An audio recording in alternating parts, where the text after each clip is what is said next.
What's up, guys? Welcome back to Hot Topics in the Tub. Oh, I desperately needed this hot tub today. I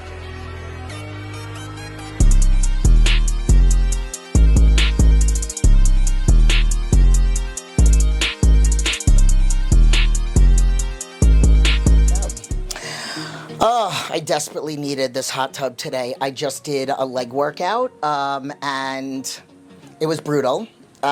So my whole body needs it. I'm probably going to take the microphone off and take a dip, put my hair up in a bun. But today's topic is, somebody asked me this a while ago, and I've been meaning to make a video. I actually kind of wanted to do this with okay, so the theme is dating, but somebody had asked me about balancing lifestyle as like a bodybuilder, somebody that works out and all that other stuff, and then somebody else asked me about dating a bodybuilder, and I was going to do this with Igor and Trevor and Estevan, and we were going to do a dating in Vegas, so I still have to get them on the channel, but I decided I'm going to answer some of the questions. So basically what happened was somebody sent me, and I'm going to go to the screenshot and read it out. They sent me a question about balancing gym and life in a relationship, and then somebody else had said, another idea I had, loving your content, thank you so much. I wonder what it would be like dating as a bodybuilder and what you look for in a guy. So I'm going to give the general sense of like dating a bodybuilder, and then like I consider myself more of like a coach and a bodybuilder, but also a lot of the reasons why I do what I do is because of my medical condition. But let's go with the balancing life, because I feel like that's what I want to be more known as a coach that can give like advice on how to balance life, stay healthy, be healthy, reach your goals, all that other stuff. As opposed to just being somebody that's a bodybuilder. So on that note, before I go into depth on this, I would like to say, okay, I would like to say that, I know I didn't touch anything, but now I got the jet up my you-know-what, my butt. Okay. So, if anybody is interested in coaching, of any age, I am a lifestyle coach. I am not a bodybuilding coach. I do not prep people for shows. I don't want to prep people for shows, even if I wanted to learn the ins and outs of it, just because I can take direction. Having prepped in the past from a coach doesn't mean that I know what to do for everybody else. It means that I know what to do for myself, having listened to direction, but still I wouldn't even prep myself, but whatever. So I coach anywhere from 16, the youngest 13, to 84-year-olds. I've mentioned this in a lot of videos, and you know, I just want to remind, if this is the first time you're watching my video, I know what I look like, and I know that based on what I look like, people can be very intimidated, and I really hope that more people can take the time to get to know who I am and the depth of me, instead of just maybe putting up this wall before they even decide, let's say, about hiring a coach because of what I look like. Assuming that I'm very militant, or, you know, that I train you like I train myself. I'm a professional. Like, I literally, and I'll give you an example. I have two women, one that just reached 25 pounds down and she's happy, another one in almost 30 pounds. Then I have a guy that lost 30-something pounds, and now he's just getting stronger and leaner and bigger, yet the scale is basically staying the same. And then I have a new person that's starting with me, and then I have another guy that has like lots of neck problems and back problems. So we do a lot of functional rehab style of training. So I don't train everybody the way that I train myself. I teach about intensity, I teach about mind-muscle connection and all that other stuff. And then, nutritionally, I give them all plans based on what their goals are, where they're at in their life, what they want to do moving forward. And then I teach about, oh yeah, they're off. And then I teach about balance. So I signed up a new woman that I met at my son's school, and she's like, I really have to think about this, because at the end of the day, it's like, I like eating this occasionally and this. And I said, well, I apologize I didn't bring this up until now. That's what I pride myself on, being the kind of coach that teaches about balance. I have a client that's been at goal she's been with me for over a year. She's been at goal for like the past 5+ months, and every single week she gets a refeed. She gets to have a piece of cake, and she gets a burger and fries, or sometimes she has sushi. She usually rotates those two. Sometimes she'll go out to eat, and then she goes over what she's gonna do, and then, you know, I have another client that has a glass of wine once a week, and at goal and maintaining. So it's about balance. No, I personally don't give that in the beginning, right away. I don't give refeeds right away. I don't care if you make it through your first week. You got to make it through a little bit longer than that. So whatever. So now going into, let's say, like dating a bodybuilder. I think it depends on the bodybuilder. It depends on where they are in life. It depends on if they're on prep or whatnot. So me personally, like, I follow a plan because I have Crohn's disease. I don't like to, however, I've gone out to eat, I've placed special orders, and most of the time they follow the guidelines. I'm like a little bit of, a little bit OCD when it comes to like my food and when it comes to me preparing it, because, you know, it's not like, oh, okay, maybe they'll have this ingredient in it and it won't be that big of a deal for the average person, but for me, it could be a hospital visit. I mean, granted, I haven't been to the hospital in like 8 years, but I have had little mini attacks, so I like to keep everything the same and prepared by me. Yes, I do have a certain timeline. Most days I eat at the exact same time. Sometimes I'll set an alarm, but I am flexible. Like, I don't... You know, let's just say if we were dating and we were going to go to a movie, I would try to plan my meals around the movie. Or I would bring my meal with me just in case if we were going to go do something after the movie.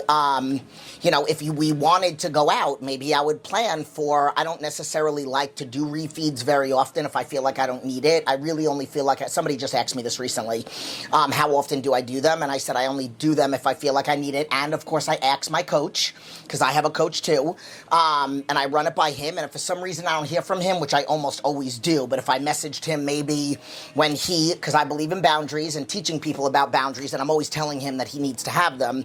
So like if maybe he put his phone down for the night, or maybe he put it down for a few hours, and I messaged him on a Sunday, which I don't like to do, hey, I lost weight this morning, and, you know, I just had a lot of filming over the past few days, and the scale's down, which I don't want. Can I have a refeed? And if I don't hear from him, I won't do it. Even though I've been doing this 23 years. So that's how much I listen. So I pride myself on being a good client. You know, I hired a business coach, and I want to be a good client, like the best client. Like, you tell me what to do and I'm going to do it, times 10. So whatever. Now I'm going a little bit off on a tangent, but like, when it comes to like my plan and like going out on a date, maybe I might say, hey, you know, Andy, I have a date and I'm going to go ahead and do this. And it might be a burger because we're going to go out to eat. I don't want to bring my meal with me. Or maybe I plan this date where we go and sit. I've done a video at Protein House, and maybe I bring my meal and they order something, which I've done that. You know, I used to be on dating sites. Now I'm not on dating sites anymore. You know, right now I'm very, very focused to what my goals are, and I want something to just happen. So for me, I want, you know, if it's going to happen, it's going to happen. If I'm chatting with somebody, I'm not going to force it. If they want to see me, they'll ask to see me. If they want to take me out on a date, they'll ask to take me out on a date. I'm not asking anymore. I feel like I tend to get distracted. And never distracted from my goals, because I come first. And I come first so that I can be good to everybody else. Like I say, my superpower, I know this is really going off on a tangent, my superpower is that nobody ever feels second to something else. So when I'm dating somebody, which I'm not right now, but if and when I'm dating somebody, you know, I have myself, my goals, I have my kids, I have my business, my clients, my YouTube, my whatever, and then let's just say at the time, let's say I have a man. Nobody ever feels second. Like, nobody ever feels neglected. So I believe that that's my superpower. I am able to make everybody feel like they're number one, that they're 100%, including myself. So I don't compromise myself. And I don't do that because I know for a fact that if I start compromising myself, I'll be mad at myself. And then it'll turn into maybe like, maybe me being a little bit shorter, or maybe having a little extra twang in my voice when it comes to something. So I don't, that's the main reason why I don't do that. Plus, the more confident and good that I feel and healthy and I don't have any stomach aches, the better I can be at everything else. You know, I don't have to, oh, mommy can't go play because she has a stomach ache. So, getting back to dating a bodybuilder and then balancing life. The biggest piece of advice that I can give you on balancing life is every night look at what your plan is for the next day. Over the weekend, or maybe one day over the weekend, look at your whole week. Okay, and then each night you get the next day planned. So let's just say, oh my God, I can't believe how many meetings I have tomorrow, but I really want to get in my workout, and my alarm is normally set for 6, but tomorrow I'm going to wake up at 5 because I want to do something before I go into work. And then you have all of your food set from the night before or a couple days before, which I'm constantly posting on my Instagram, different posts, me showing my food prep for 3 days in a row. So I always make it a point, like I'll even set alarms on my phone. I have my calendar. Oh, somebody just messaged me. So like I have my calendar, and there's like all these like reminders about things that I have to do. Some of them are already set. Like every Monday, Wednesday, and Friday I do this, or every day at 5 o'clock I do this. I have a reminder saved to meditate. So I think balancing these things is going to be really important with setting for success in the evening. Also, a little bit of dating advice, maybe. If you I don't have to date a bodybuilder, but I definitely have to date somebody that's on the same page when it comes to respecting the gym. I would never ask, if I was dating somebody, my guy, to don't go to the gym today so that we can hang out because I'm not working at that time that you're going to the gym. I would never do that, and I would never want them to ask me, oh, the only time I have this week is on Friday at 11 o'clock. Sorry, that's my leg day. Then I guess we're not hanging out this week. So I think that it's important that you, if you are just starting to date, that you find somebody that kind of fits well. I don't think, like, I would be okay if I only saw my person once or twice a week. It would be great if I saw them more, and then if the relationship moves to the next level, then we move in together and then we see each other. But I don't, like, I think that you can make something work and get to know somebody even if you're only seeing them on a Saturday one week, then on a Friday the next, and then there's communication, good morning and good night text. Like, that's my love language. I need that stuff. An occasional thinking of you in the middle of the day, whatever. So, also, again, I'm not like most bodybuilders. Like, I don't party, I don't drink, and I don't really do a lot, but I'm also open to a lot. I also don't have, like, a lot of friends. Like, Igor is my friend out here. Victoria is my friend out here, which we're going to start, like, kind of, like, hanging out and doing stuff. Like, I want to go shooting, and that's something that we literally just talked about. So, like, when it comes to, like, dating a bodybuilder, they typically put their health and training and nutrition first, and then they figure out how to, live life around that. And again, it really depends on the person. Like, for me, I want to make memories in life. Making memories is important, but so is my health. And again, me being good to my body and training the way that I do and putting me first, not caring what anybody else thinks, and if the right person will fit into my life and will understand that and not ask me to compromise, because I'll never ask them to compromise, and there's no drama. Like, I believe life is all about being as happy as possible, no negativity, find every possible chance you can to laugh and act like a fool and stay young, like, no drama. But again, I cannot beat a dead horse enough on this, but you have to make sure that you take care of you first so that you could be good to somebody else and to other people. And I would recommend, again, if you're a bodybuilder and you're dating a girl or a guy that doesn't really work out at all, I don't think that life will ever work out in the long run. I think there'll eventually come a time where, and listen, there might be people that right now my wife doesn't work out at all, but she does yoga 3 times a week, and I'm a hardcore bodybuilder, and we work. Then that's great. I'm glad that you do. She's different than, you know, most women, and he's different than most men, and maybe they really make it a point to work at it because they have such love for each other and who they are as individuals. Okay, so, you know, at the end of the day, I say, make a list of the things that you want and don't compromise. I mean, don't compromise on the important things, but if you have to compromise a couple things, I don't see anything wrong with that.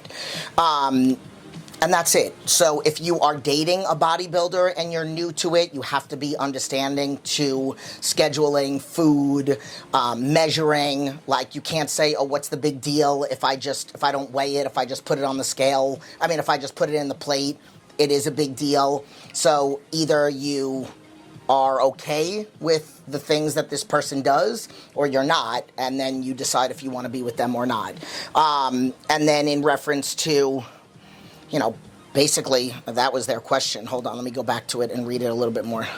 Dating a bodybuilder and what I look for in a guy. At the end of the day, I personally look for somebody that just wants to level up in some way, shape, or form. They don't have, like, I try to level up every day. Whether it's personally, meditating, I feel like I'm just a little bit better, a little bit more in tune with myself. When it comes to business, I posted in my story my vision board. When it comes to business, I have business goals. Like I said, I just hired a business coach. I hired one 4.5 years ago. When my ex-husband and I were together running a business together, he hired one like 8 months before we opened up our studio, then a year in, then a couple years in. So now it's like I want to take my business to another level. And then I have some other personal goals that have to do with vacation. And then I have another personal goal of I own this house. I want to buy another house. And I have time frame of when I want to do all these things. So for me, again, I don't care if it's business-wise or money-wise or whatnot. I just care that you want to become a better man. So that's what, like, again, it could be spiritually. Like, every day you do something spiritually, but you are genuinely happy. Maybe you are a lawyer. Maybe you're a cop, and there's no up level. Maybe you're a partner in a business, or maybe you eventually want to open up your own firm, or maybe you own your own firm. How do you level up from there? I mean, I'm sure there's ways, but, you know, when it comes to cops, you know, or whatever. But it doesn't have to be a level up in your field, but it has to be a level up in some way. I definitely need somebody that works out. Again, you don't have to be a competitor. You don't necessarily have to be a bodybuilder, but you have to work out, and obviously respect what I do. I really like, and I'm very attracted to, a sense of humor. That is such a turn on to me. You need to speak my love language. Like, I can't date somebody that's not affectionate. Like, I just need them to have their hands all over me, and I need to have my hands all over them. And that's it. Somebody that just wants to spend time with me. I don't care what we do. I don't care if we go food shopping. I don't care if we're just sitting on the couch. That's what I look for. But at the end of the day, it's like I need chemistry, good communication. Women in general are overthinkers. So, you know, maybe if you got nothing to hide, which I have nothing to hide, I'm an oversharer. So, like, I like somebody that's like an oversharer that, you know, wants me to know about their day, not because I don't trust them, because I've never, ever not trusted a man. I've never known my ex-husband or any boyfriend, I've never known anybody's code for their phone. I don't need to look at your phone. I've never been that girl. I believe that if I'm treating you right and you're treating me right, you'd be stupid and I'd be stupid to go elsewhere. And at the end of the day, if somebody's going to cheat, they're going to cheat when they say they're going to CVS to get toothpaste, not when they're going out with their friends, or maybe that too. So, like, what's the point? Like, worrying to me is a wasted emotion, whether it comes to a relationship or whether it comes to just life in general. You worry about something that you have no control over, and there's no way that you could prove anything. It's like assuming, like the 4 agreements, never make assumptions. And I said this in one of my last hot tub videos, like, I never, even though I've been cheated on, I don't punish the next guy for the last guy. I believe everybody gets a fresh start. I believe if somebody did cheat on me and I was in love with them or loved them, the way that I handle that, and I explained this in the last video, is, I'm over that person because at the end of the day, they weren't who they said they were. So that whole feeling that I have here was attached to them, but now I pull it off of them and I put it back out in the universe because I truly believe that the man that I want, my person that I will hopefully end life with, is out there. So then I am over what wasn't real, and now whenever it comes, it comes. So there's that. And then I hope some of the advice on balancing life, you get a good 6 REM hours, like you pass out and get good sleep because your blood sugars are good throughout the day because you're healthy. You really only need 6-7 hours of sleep, and, you work whatever hours that you work, and then you fit in time to take care of your health and work out. And, if you got to buy some equipment for your house and work out at your house, like I coached a guy for 2 years. He was a single dad cop, and he had a special needs daughter, and he built a whole gym in his basement. He lived in New Jersey, and he made it work. And the man lost 62 pounds with me. So you can make anything work. So that is how you balance. You figure out ways to make things work. Do you have time to go to the gym? Great, go to the gym. If you don't, find a way to work out at home. Put some money aside, obviously, if you need time to save up to buy that. And then, saving money on eating out all the time by food prepping your own food. And then every night looking at what the next day is and planning accordingly. Okay, I'm going to plan my work. And health needs to be a priority. I've been reading a lot of memes from a lot of different people, and it's like, you don't prioritize your health and force yourself to like food prep and get in the gym, and you're going to eventually end up sick, and you're going to need to force to make time to go to the doctor and pick up prescriptions, and taking years of my battery died. Sorry about that. So, again, as I was saying, you're going to have to make time for doctor's appointments, and you're going to have to make time for other things because you haven't prioritized to make time for your health, which it takes a lot less time than you think, and it saves a buttload of money. So I'm going to end on that note. I hope I answered all the questions.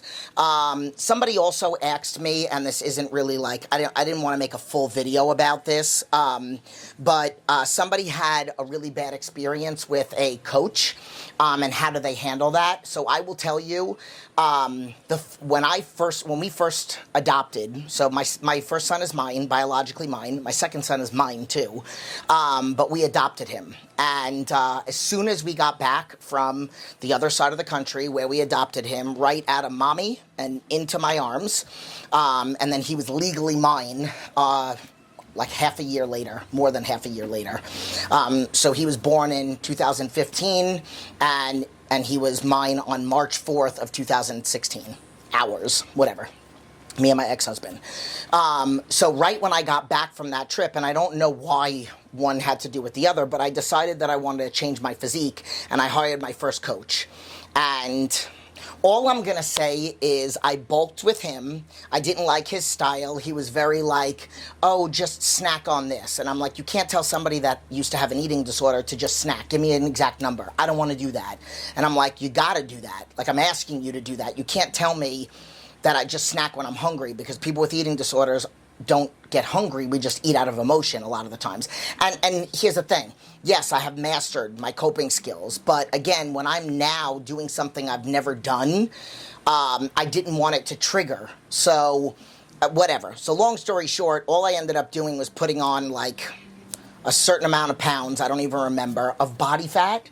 And then I got motivated to do a show, which I had already done one 8 months after I gave birth to Koa.